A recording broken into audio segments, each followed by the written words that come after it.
শুরু হলো ঐতিহ্যবাহী শান্তিনিকেতনের পৌষ উৎসব ও পৌষ মেলা।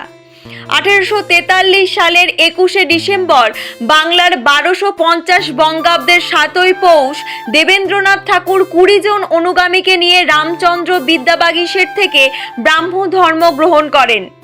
1998 বঙ্গাব্দের 7ই পৌষ শান্তিনিকেতনে একটি ব্রাহ্ম মন্দির প্রতিষ্ঠা করেন।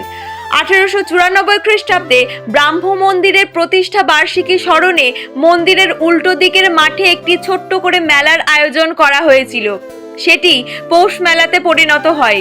সেই পৌষ মেলা 2024 সালে ফের পূর্বপল্লীর মাঠে আয়োজন করেছে বিশ্বভারতী কর্তৃপক্ষ। ঐতিহ্য ধরে রাখতে পালন করা হচ্ছে পৌষ উৎসব। পৌষ উৎসব নিয়ে বিশ্বভারতী কর্তৃপক্ষ যে অনুষ্ঠান সূচি প্রকাশ করেছেন তা হলো 7ই পৌষ সোমবার গৌড় প্রাঙ্গণে ভোর 5:30টায় বৈতালিক, শান্তিনিকেতন গৃহে সকাল 6টায় সানাই, সকাল 7:30টায় ছাতিমতলায় উপাসনা, সন্ধ্যা 6টায় উদয়নবাড়ি ও ছাতিমতলায় হবে আলোকসজ্জা। পৌষ উৎসবের সূচনায় উপস্থিত ছিলেন বীরভূমের জেলা শাসক বিধান রায়, বিশ্বভারতী বিশ্ববিদ্যালয়ের উপাচার্য বিনয় কুমার সোরেন, বীরভূম জেলা পরিষদের সভাধিপতি কাজল শেখ সহ একাধিক বিশিষ্ট ব্যক্তিবর্গরা।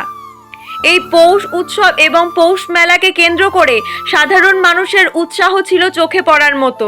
দেশ বিদেশ থেকে বহু মানুষজন এই পৌষ মেলায় উপস্থিত হয়ে অনুভূতিকে ভাগ করে নিচ্ছেন।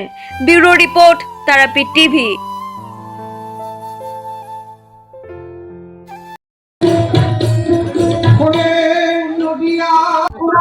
আপনি ঘুরে দেখলেন পর্যায়ে রয়েছে? না, শুধু পৌষ মেলা না, পৌষ উৎসব এবং পৌষ মেলা, ঠিক আছে। পৌষ উৎসব এবং পৌষ মেলা তো একে অঙ্গাঙ্গি জড়িত, সুতরাং আগে পৌষ মেলাকে বললে হবে না, পৌষ উৎসবকে বলতে হবে।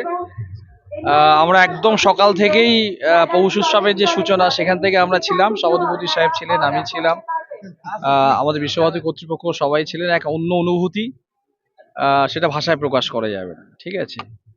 বিশ্বকবি রবীন্দ্রনাথ ঠাকুর গুরুদেব তিনি ঘরের সাথে বাইরের মিলন ঘটাতে চেয়েছিলেন। অর্থাৎ আমাদের যা সাহিত্য, সংস্কৃতি, সভ্যতা, আমাদের যে যা কিছু আছে তার সাথে বাইরের মিলন ঘটাতে চেয়েছিলেন। সেই ধারা এখনো অব্যাহত।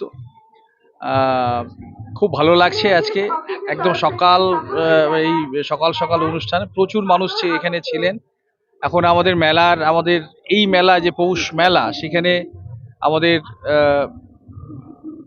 আউল বাউলের আমাদের জায়গা বীরভূম জেলা, সেখানে আমাদের মাননীয় বাউলরা তারা তাদের সঙ্গীত দিয়ে এই পৌষ মেলার সূচনা হয়। সেটাও আজকে সূচনা হয়েছে, আমরা ছিলাম সবাই।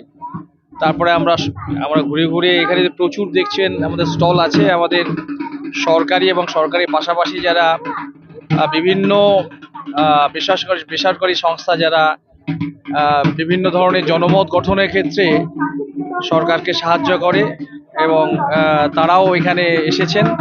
সব মিলিয়ে মেলা একদম প্রথম দিন থেকে, প্রথম ঘন্টা থেকেই কিন্তু অত্যন্ত সফল।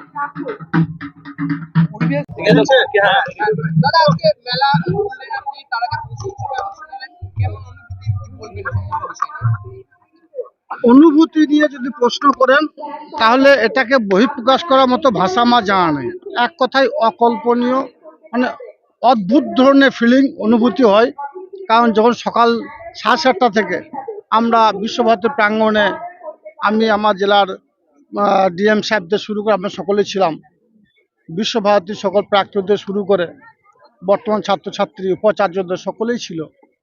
তো ব্রহ্মচারের মাধ্যমে, উপাসনার মাধ্যমে আজকে 118তম বছরের শুভ উদ্বোধন হলো। তো খুবই ভালো লেগেছে। যদিও আপনারা জানা আছে বিগত 3-4 বছর ধরে মেলাটা বন্ধ ছিল, যদিও গত বছরে আমাদের রাজ্যের মাননীয় মুখ্যমন্ত্রী মাননীয় মমতা বন্দ্যোপাধ্যায়ের নির্দেশে আমরা মেলা করেছিলাম, এই মাঠেই করেছিলাম। বিশ্বভারতী আমাদের সহযোগিতা করেছিল, কিন্তু এই বছর বিশ্বভারতী কর্তৃপক্ষ তারা নিজেরাই মেলাটার দায়িত্ব নিয়েছে। আমরা আমাদের রাজ্যের মাননীয় মুখ্যমন্ত্রী মাননীয় মমতা বন্দ্যোপাধ্যায়ের নির্দেশে সব দিক দিয়ে সহযোগিতার হাত বাড়িয়ে দিয়েছি।